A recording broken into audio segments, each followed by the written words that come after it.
What's up, everybody? Welcome back to another highly combustible reaction. We're going to be jumping in the next one on our Marillion journey. This is Kayleigh, the story behind the song from Top 2000, A Go-Go. It's coming at us from Fred. Let's jump into it. Let's check it out together. Much love, Fred. I do appreciate the support.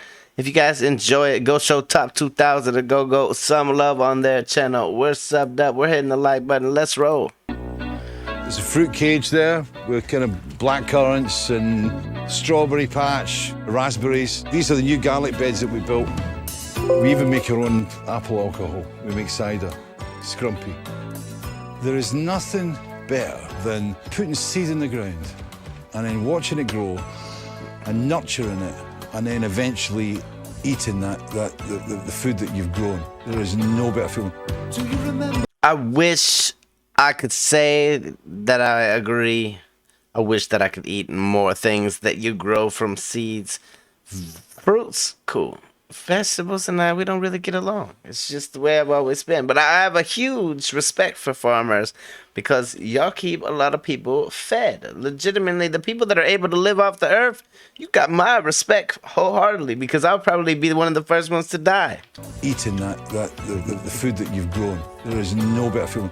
Do you remember chopped hearts melting on a playground wall? Do you remember torn escapes from moon-washed college halls? Do you remember the cherry blossom in the market square? Do you remember I thought it was confetti in our hair? Kay and I had started going out in about 1981, and she was a pharmacist at Stoke Mandeville Hospital in Aylesbury.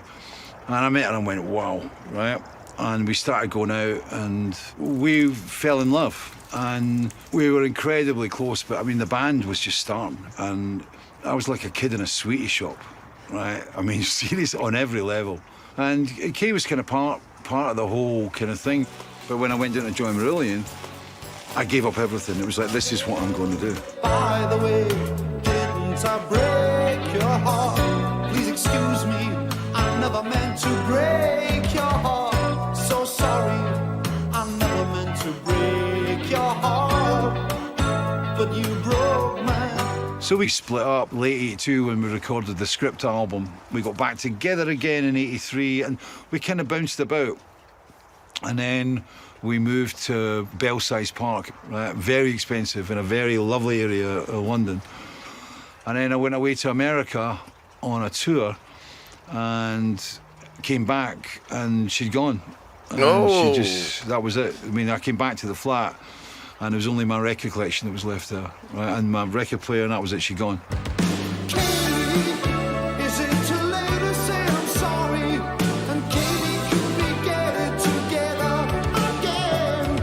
I just can't go on pretending that it came to a natural end. We never got back together again. When I wrote Misplaced, I was still dealing with the whole thing, you know, have I done the right thing? You know, is this, you know, I wanted to kind of get it out of my system. So the whole Misplaced theme was based around Kay, regretting, but at the same time recognising that, you know, my life had completely changed.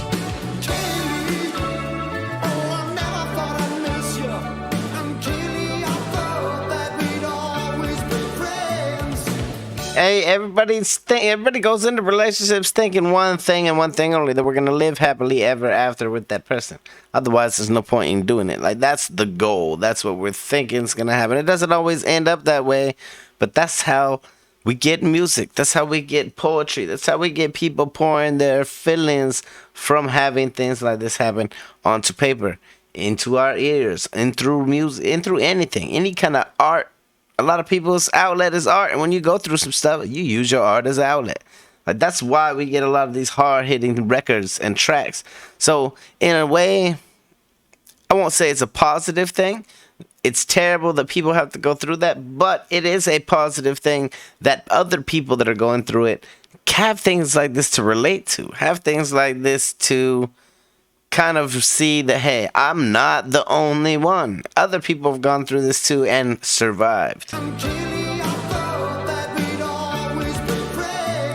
Life can change you. We've written a great song here. And the irony of all irony, the woman who's on the video, right, is my first wife. Tamara. We said our love would last forever. So how did it come to this bitter end? This is what I call the Japanese garden. This is where I normally have my baths. Everything in here was grown from seed, everything. And it's funny now, right? Back in the old days, in the 80s, you know, when you used to go out, when you played Holland and tour, you had guys coming up to you going like, there you are, it's a little bit of stuff for you, you know? You know what I mean? Bit of green, there's a little bit of Moroccan, you know? Now I get given seeds. We'd lost touch completely, and out of the blue, she got in contact with me. Do you remember? Barefoot on the lawn with shooting stars. We were playing in Bradford. She came along to the gig, and we met for the first time since 1984. It was really strange. It was like I hadn't seen her for a week. Do you remember? It was only a week. Dancing in stilettos in the snow. Do you remember? You never understood I had to go. You know, there was nothing about it. It was just really good old friends talking about bringing kids up and talking about relationships, you know? And then she disappeared for a while, and then I was told, she told me that she'd been diagnosed with cancer. Kayleigh, I just wanna say I'm sorry, but Kayleigh, I'm too scared to pick up the phone. To hear you find another lover to patch up our broken home.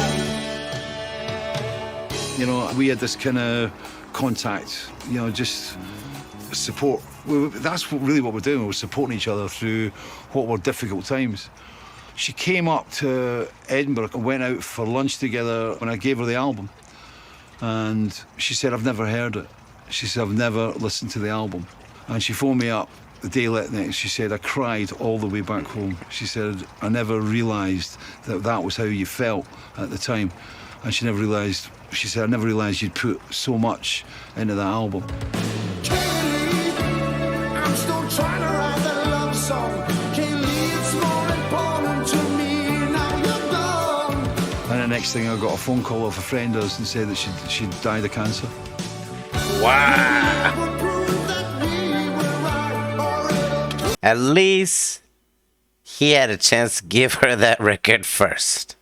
At least he wasn't left with like, hey, what if she disappeared and he hadn't had that moment and she hadn't heard it?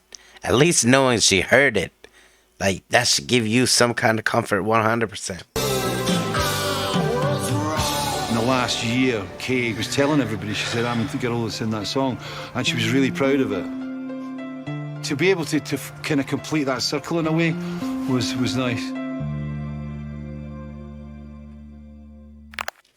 Very cool story indeed. If you guys enjoyed it, go show Top 2000 a go some love on their channel. We're subbed up already. I hope you can do the same. Very cool. See, I like this behind the scenes stuff, getting to know a little bit more about how deep a song really goes. Had I just heard that, I would have known it was about somebody, but I wouldn't have known all of that. So I definitely do appreciate the recommendation. If you guys enjoyed it, hit the like button. If you dislike it, hit the dislike button. Check out the other video up there, one of these guys up here. Until the next one, highly combustible. You guys be happy, healthy, safe. Love you to the moon and back. Peace.